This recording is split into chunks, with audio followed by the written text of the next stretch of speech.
aka Powders, join me today as we discuss, well, my morning iced coffee routine and Masters of the Universe, more specifically the mini comics included in the original, vintage, or as they call them today, retro action figures. We have a big question, and with Pan Asian American Heritage Month, I was like, hey, I'm gonna go read the Jitsu one that's in here. Jitsu, the guy with the karate chop, he's perfect for this. Well, I went into the book multiple times and couldn't find it. And then I had to, well, thank you, Google, thank you, Internet. Jitsu does not have his own mini comic, but we did find something to discuss.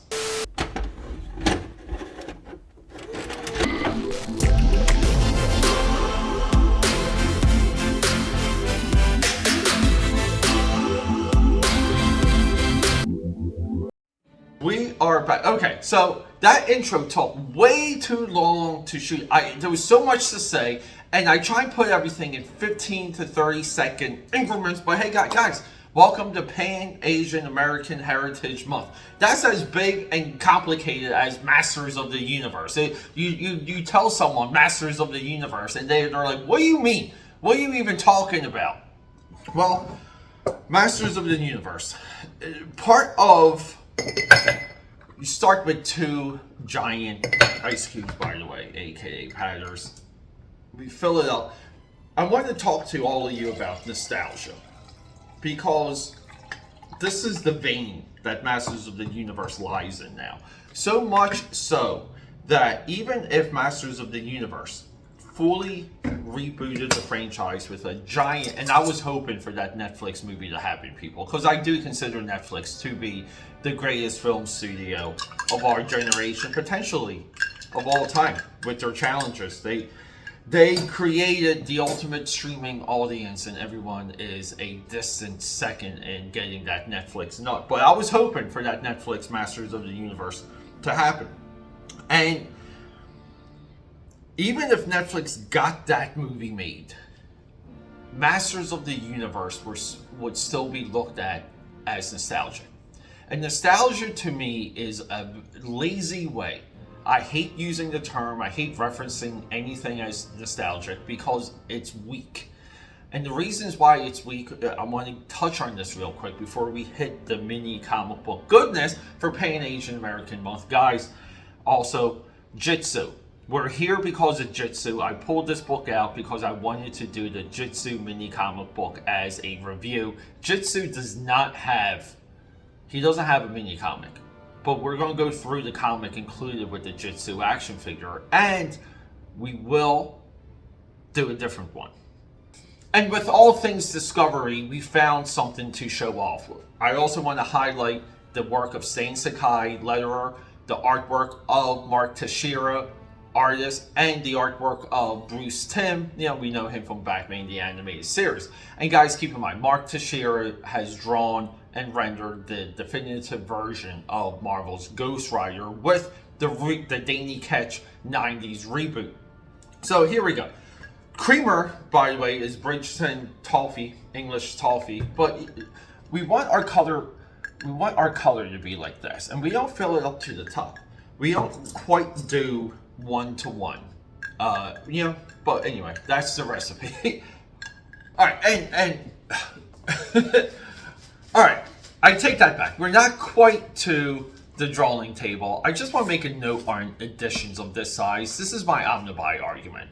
This is handheld. I can hold this with one hand. It doesn't weigh too much, but it does have some weight to it.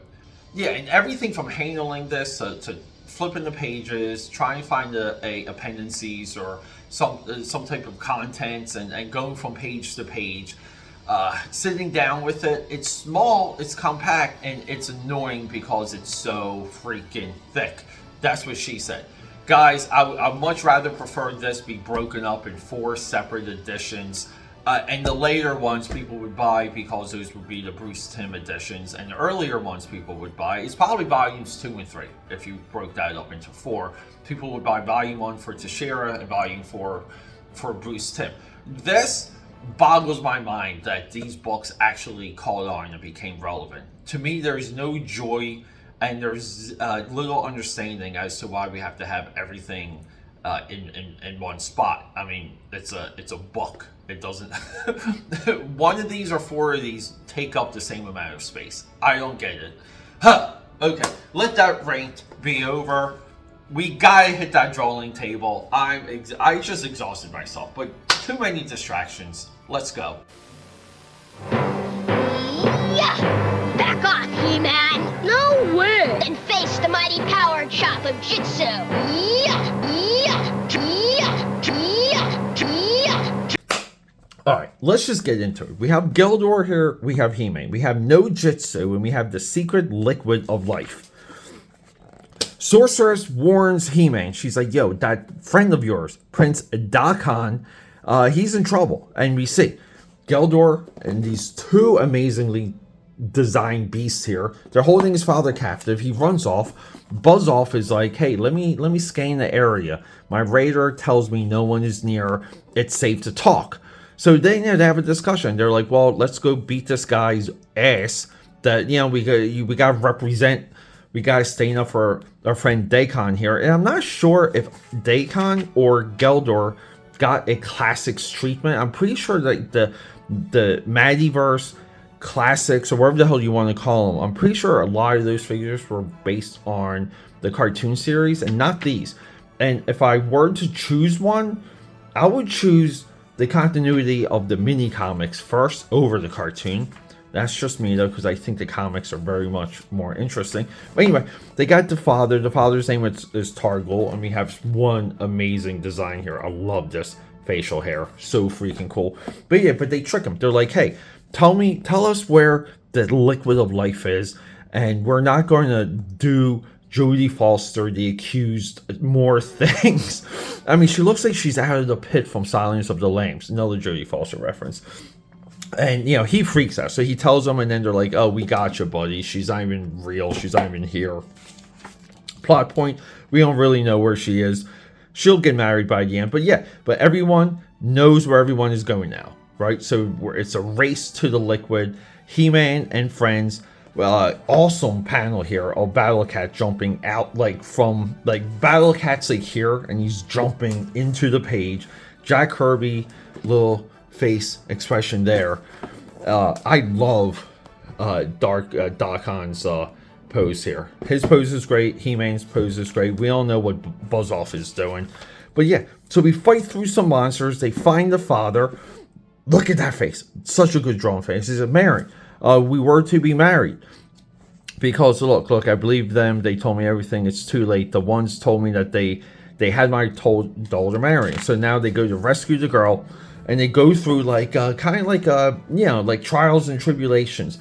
They have a reflective mirror. Rayman can do it because he has an action feature. And then once they break the mirror, they get these creatures. And look, careful, He-Man. They can drain your strength just by looking at you. But He-Man's like, my action figure comes with a shield, and I can reflect their evil rays back onto them. But then what are we going to do about this giant evil dude that just punches us, and all who enter will die? And he has like a little brain head here.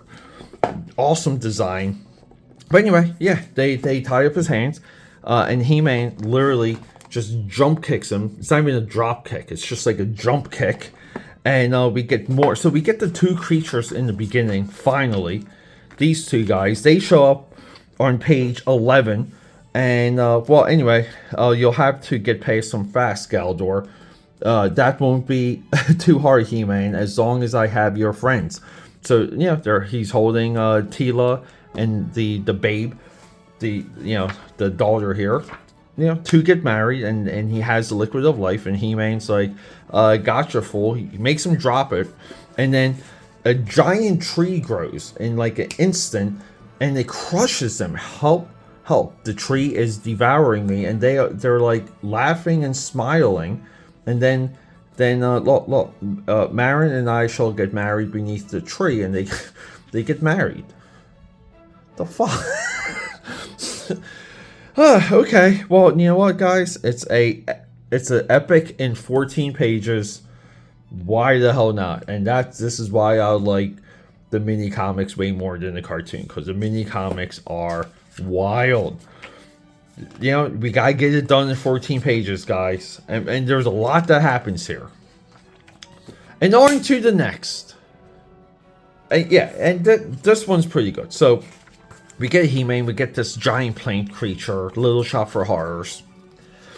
We get the, the Power Rider, the attack track.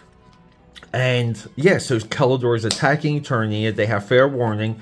Here's Leon. Leon kind of becomes a representative of the Eternia Guard, but Beastman captures him. And this is such a boss move. Beastman just picks him up and throws him into this pit. Skeletor seals the pit off.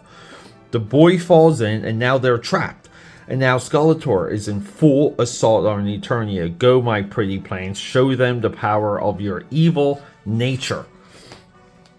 Everyone gets attacked. So this panel sequence, I love it here, because we have Rain Man. He's jumping up, jumping down, and He-Man is jumping from the bottom. So they're going to meet in the middle and clash at the same time. And between He-Man's power sword and the force of Rain Man, they break the shield, they escape. He-Man just basically slices everything in 2 seconds. And, Leon becomes an honorary member of the Eternia Guard. Everyone's happy.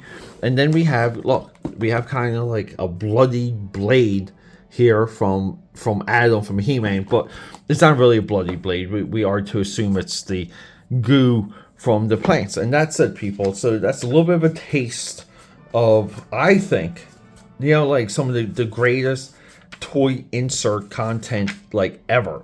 Meaning, you bought a toy and you did get a story. And some of these are so well put together. And the point I wanted to, when I was showing you guys what was on the cover, is there is such a charm to the tactile factor of this. I can only imagine how fun it was to hold them in your hand. And this is why we like the original sometimes. I mean, look at it. Look, you can tell this is Bruce Timm, by the way. But, the further we get into this, right? Again, Princess of Power, She-Ra. Generation 2 of Masters. Okay, she's not Generation 1, because look how they presented her stories. These were meant for girls. They were not meant for boys. Say which one about it today, but then pastels, more of a coloring book, less illustrative, all that stuff, right? But then look at the modern day stuff. I don't want this. They got some of the Robert Kirkman stories here. And I know some of these were the comics, but I just don't want this. None of it looks good. It just doesn't. Then we get some scripts and stuff like that. So, I mean, overall, this is still affordable. This went out of print at one time, and it was bonkers. It went up in price so freaking quick. If this goes out of print again, expect the same. People are going to get a lot of FOMO when they miss out on this. But yeah, we got some Bruce Timm goodness here. So we'll do a little bit of an episode where we just go over the Bruce Timm content.